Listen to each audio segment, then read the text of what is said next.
Hello, my name's Tage Flint. I'm the General Manager of Weber Basin Water Conservancy District, and happy to participate in the program, albeit through video as opposed to being there in person.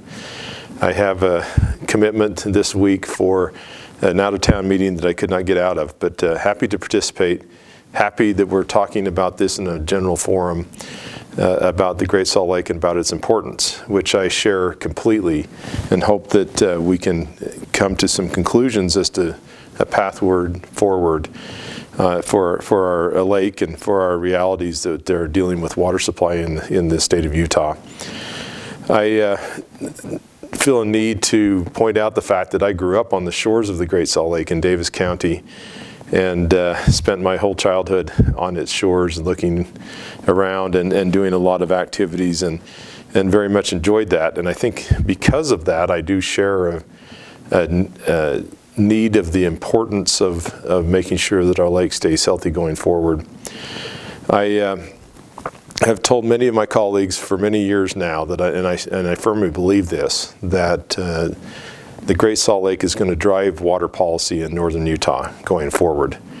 And what I add to that statement is that it should, and that protection of the lake should come at a higher priority than it has been done in the past. I often reflect on the fact that when I started my career in water purveyance some 36 years ago, the lake was regarded as something of a depository for water that could not be used any other way, and that if good water, pure water, was able to make its way to the lake, then maybe it was a bad idea. And nowadays, I think not only mine but the public sentiment, and certainly our leaders' sentiment, has changed to the point where we now understand the importance of that lake staying healthy, and that water should get to the lake at a reasonable pace. As a water manager, we share a few of us in the state share an interesting perspective, and that is we see ourselves residing right in the middle of water need, whether that's for agriculture, water supply for the population, clean drinking water for our citizens, fish and wildlife flow rates that need to exist in rivers for our fisheries, estuaries elsewhere along the watershed, and certainly in the Great Salt Lake, need to be protected and taken care of. Wastewater needs to be cleaned and put back into the system in a responsible way. The economy of the state, which largely depends on water supply, has to continue to be buoyed up by water, and to be sure that there are jobs and industry that reflect the needs of the state and its growing population. Growing population in general, the fact that we are going to double again in the next 40 to 50 years in our population, is a daunting topic.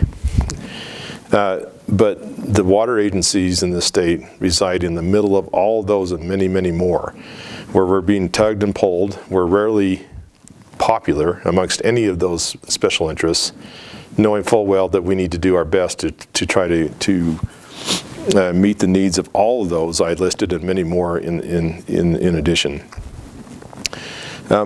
One thought that I've had for many years, and I've told many of our state leaders over time, is that we need to be careful not to be fooled into thinking that there's a simple answer to the Great Salt Lake and to its needs.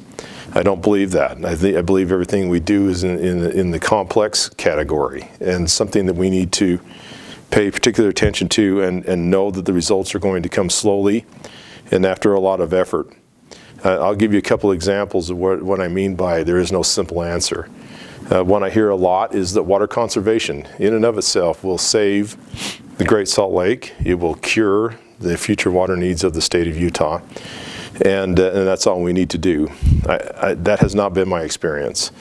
It doesn't mean it's not important, and I'll talk about that here in a moment. But what I do mean is that water conservation in and of itself has to be done responsibly, and particularly when we're talking about the Great Salt Lake.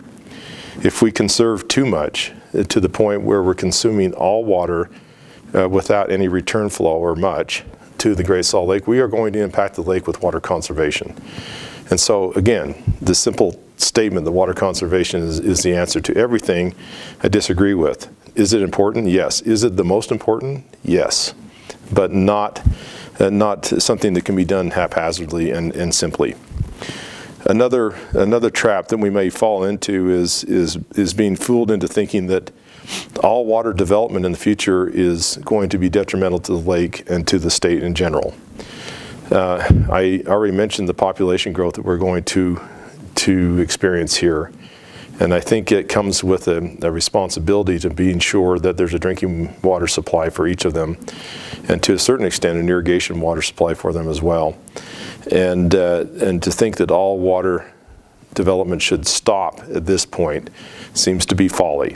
What we need to do is do it responsibly and mitigate anything we do going forward so that the lake does not receive more detriment effects. And in essence, we mitigate anything we do from here on out as it pertains to the Great Salt Lake. Doesn't mean we should just stop everything going forward. The good news is that we have been successful in our water conservation efforts and are going to be more successful going forward. And we've been able to delay water projects that could have had some impact to the lake that we think now at least has been delayed and maybe eliminated, and other ones that can certainly be mitigated as we go forward. So something to keep in mind there on simple answers versus a complex question. Back to water conservation, we at Weber Basin Water certainly see water conservation as our largest and most sustainable future water supply and water development project. And that's why we're spending so much time, so much effort, so much money on that very thing.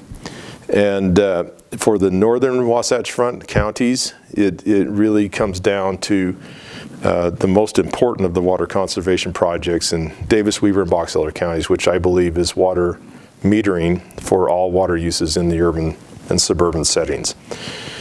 You hear the term secondary water metering a lot, and that's one that is of utmost importance to us in our district. We feel that it's time to do statewide secondary water metering, such that there's accountability for all users for all water that they're using in their household, whether that's out in the yard or inside the house. All should be accountable, and we all ought to be aware of how much we're using and how we could do better. It's very difficult to promote water conservation philosophies and tips to our users if they simply cannot see the difference in their usage. It's a simple matter of an informed customer is going to be a more responsible customer. We feel like it's time that we spend the $300 million at least in metering secondary connections throughout the state of Utah. Over half of those connections reside in Davis and Weber counties alone. We know that. We are well on our way. Our district alone has spent upwards of $20 million already on putting secondary meters in, and we fully expect to spend much more going forward. There's an opportunity right now for the state with some federal funds to help immensely that statewide goal. And I would say that it is time to spend the money and to implement conservation programs in secondary metering so that we may experience that savings. A savings which we estimate to be over 20% per capita throughout secondary water users in the state. And that's simply by just knowing, each of us knowing how much water we are using and being more responsible with its usage because we know. It also affords many more tools, such as a cap on how much water ought to be used in a landscape situation each year, and becoming more punitive on the pricing of that water if the customer goes over that amount.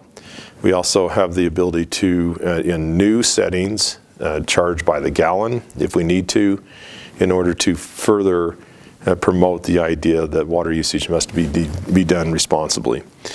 So as we go forward, we're hopeful that our water conservation programs will yield more water, reduce our per capita use, and delay water projects. I don't know a water manager in the state any longer who thinks that the priority ought to be developing water projects out of turn. Having said that, when we do have to go there, and our population does demand it, and our citizens demand it, then we'll need to do the water development responsibly and with mitigation to any effects on the Great Salt Lake. We all are going to continue to reap the benefits of having an inland sea, a saline lake, on our population's doorstep. And so many things are related to it. We're going to hear it in this conference over and over again about the related hydrology, related weather patterns, related air quality, and all that goes into the efforts that we desperately need to do to make sure that we maintain our Great Salt Lake. With that, I really do appreciate the opportunity to address you today and hope that we can have many, many more discussions in the future. Thank you.